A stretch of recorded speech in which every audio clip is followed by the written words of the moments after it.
miss out on this opportunity.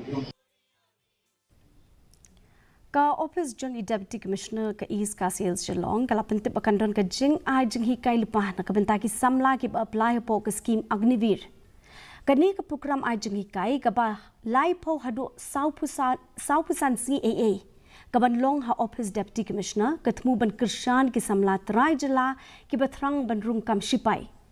Deputy Commissioner ikong RM kurba ilapan pau ke jingkong sanjong kini na kadaw beduna palat ki samla ke jalaban rung sya ka kam shipai. Watla la donya ka Bynta ka bakong san ka jingedai kari. Kumaju pentip bahki snembala dep tang lai pusan ngot kila rung sya ka kam shipai. UADC uba shan borlang wajri lakentu ki samla ban thep kerteng na ka Bynta ka Agniveer ha office DC.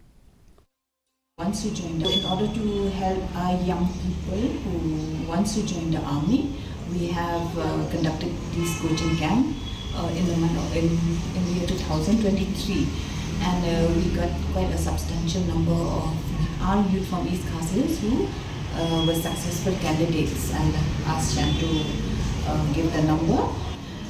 We are proposing to conduct this coaching camp, which will be for 30 to 45 days. That will depend on the date of the exam. Ya kaya ke yang ki